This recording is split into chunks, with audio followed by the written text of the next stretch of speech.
Hello hi नमस्कार दोस्त, कैसे हो आप। आज हम आपके लिए लेकर आए हैं लेबर और डिलीवरी।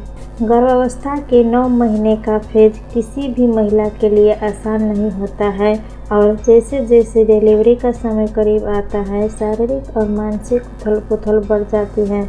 बात अगर सिर्फ प्रेगनेंसी के आखिरी महीने की करें तो इस समय शरीर में बहुत हलचल होती है, जैसे कि गर्भाशय में दबाव बढ़ने लगता है, बच्चा नीचे की ओर आने लगता है, ऊर्जा स्तरों में परिवर्तन होता है, डिस्चार्ज होने लगता है, मसल्स में संकुचन आने लगती है और दर्द बढ़ने लगता है। ये सभी इस चीज़ के लक्षण है कि आपकी डिलीवरी करीब है। प्रेगनेंसी और लेबर पेन हर महिला के लिए अलग हो सकता है, पर आपको अपने डिलीवरी और लेबर पेन के बारे में ज़रूर जानिए ताकि आप लेबर पेन से घबराएं नहीं। इससे आपको लेबर के कई चरणों के बारे में सीखने और जानने में मदद मिल सकती है। आपको ये जानकर हैरानी होगी कि प्रेगनेंसी से पहले लेबर पेन कई बार फेक भी हो सकता है, इसलिए ज़रूरी है कि आप इन दोनों के बीच का फ़र्क जानें। ब्रैक्सन हिक क्या है? असली कॉन्ट्रैक्शन का अनुभव करने से पहले कई महिलाओं को ब्रैक्सन हिक्स संकुचन होता है, जिसे अभ्यास संकुचन या झूठे श्रम के रूप में भी जाना जाता है। American Congress of obstetrician and gynaecologist के माने तो इसे वास्तविक श्रम को पहचानने और इसके पैटर्न को समझने में मदद मिलती है। ये झूठे श्रम संकुचन दूसरी या तीसरी तिमाही में शुरू हो सकते हैं और कहा जाता है कि यह वास्तविक श्रम के लिए गर्भाशय का अभ्यास या टोनिंग है। वो पूरी तरह से दर्द रहित कसाव से लेकर झटके तक हो सकता है जो आपकी सांस को रोक सकते हैं। ब्रैक्सन हिक्स और ट्रू लेबर का फर्क। सही और झूठी श्रम के बीच अंतर को पहचानने के लिए संकुचन का समय एक बड़ा घटक है। अन्य अंतर जिन्हें आप नोटिस कर सकते हैं उनमें बदलाव करने वालों संकुचन शामिल हो सकते हैं, जैसे मूवमेंट या आराम के साथ दर्द। संकुचन की ताकत भी अलग रहती है और दर्द विभिन्न स्थानों में महसूस किया जा सकता है। इनके बीच में फ़र्क को समझना बेहद ज़रूरी है, जैसे कि ब्रैक्सन हिक्स में संकुचन सामान्य से कम होते हैं जबकि असल में यह बहुत तेज होता है। इसके अलावा इसके बीच अन्य अंतर होते हैं, जैसे कि ब्रैक्सन हिक्स संकुचन नियमित रूप से नहीं आते, बस धीमी धीमी आते हैं। वो चलने या आराम करने या स्थिति बदलाव के साथ बंद हो जाते हैं। वो आमतौर पर कमज़ोर होते हैं और मजबूत नहीं होते हैं। संकुचन समय के साथ आते हैं और करीब 30 से 70 सेकेंड तक टिक जाते हैं। ये डिलीवरी डेट के करीब आते आते बढ़ने लगता है। वो उत्तरोत्तर मजबूत होते जाते हैं। आमतौर पर वो पीठ में शुरू होते हैं और सामने की ओर बढ़ते हैं। लेबर के विभिन्न स्टेज। लेबर आपको बच्चे के गर्भाशय गर्भ को छोड़ने की प्रक्रिया है। श्रम को 3 चरणों में बांटा गया है: संकुचन, धक्का और दर्द, नाल का वितरण। एक लेबर का पहला स्टेज, गर्भाशय ग्रीवा का पतला और खुलना।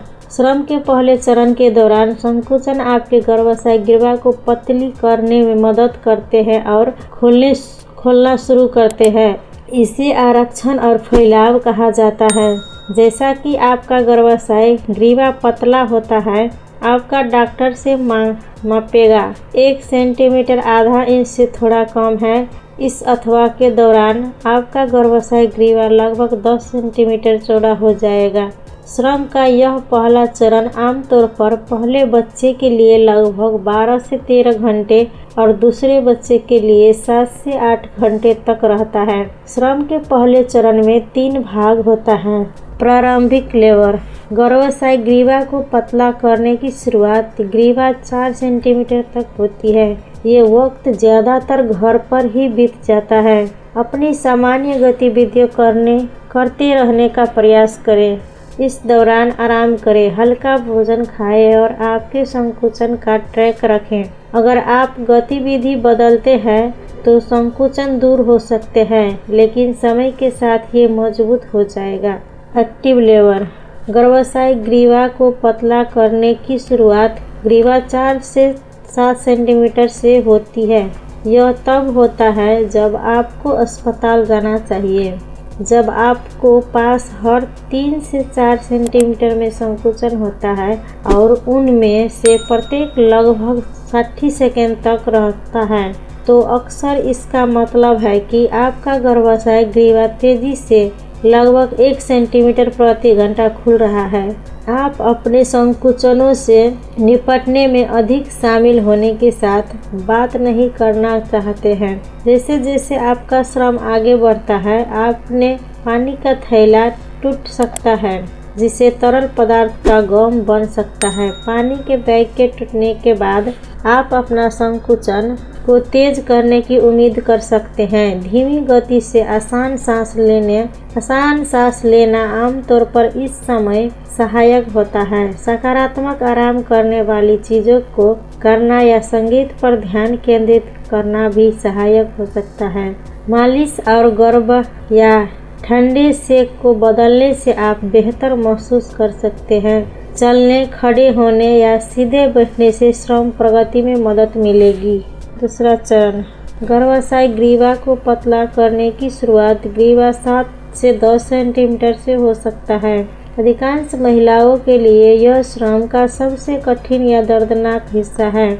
यह तब होता है जब आपका गर्भाशय ग्रीवा पूरी तरह से खुल जाता है। संकुचन लगभग 60 से 90 सेकंड तक होते हैं और 2 से 3 मिनट में आते हैं। ये बहुत तेज होता है।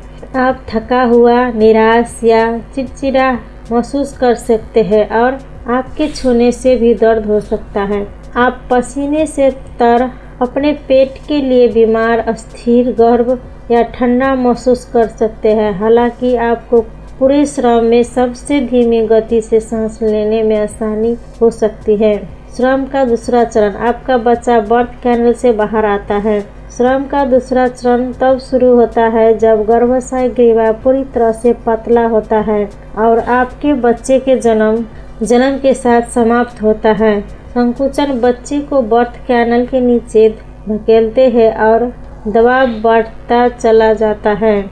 आपका स्वास्थ्य देखभाल प्रदाता आपका प्रत्येक संकुचन के साथ धक्का देने के लिए कह सकता है। संकुचन मजबूत होते रहते हैं, लेकिन वो थोड़ा फैल सकते हैं और आपको आराम करने का समय दे सकते हैं। दूसरे चरण की लंबाई इस बात पर निर्भर करती है कि आपने पहले और कितने बार जन्म दिया है या नहीं और शिशु की स्थिति और आकार। श्रम के पहले चरण के अंत में तीव्रता इस धक्का चरण में जारी रहेगी। आप एक संकुचन के दौरान चिड़चिड़े हो सकते हैं और परेशान हो सकते हैं। जब संकुचन आपने चरम पर पहुंचा जाता है तो किसी महिला दर्द से बेहोश भी हो सकते हैं। श्रम का तीसरा चरण, आपके बच्चे के जन्म के बाद आपका गर्भाशय प्लासेंटा प्रसव के बाद को बाहर निकालने की कोशिश करता रहता है। प्लासेंटा आमतौर पर बच्चे के आने के लगभग 5 से 15 मिनट बाद पहुंचता है। श्रम का चौथा चरण, श्रम का चौथा चरण में बच्चों को जन्म होता है। अधिकांश बच्चे जन्म के बाद मां का दूध पीते हैं। कुछ के लिए थोड़ा इंतजार करना रहता है। इसके बाद डॉक्टर और बच्चे दोनों का ध्यान रखते हैं। इसके अलावा कई बार लेबर पेन को कम करने के लिए लोग नेचुरल उपायों को भी मदद लेते हैं। साथ ही लेबर पेन के अलग अलग लक्षण भी होते हैं जिन्हें नज़रअंदाज नहीं किया जा सकता। इस तरह की तमाम जानकारियों के लिए जुड़े रहिए हमारे साथ। वीडियो अच्छी लगी हो तो प्लीज़ लाइक एंड सब्सक्राइब करना ना भूलें।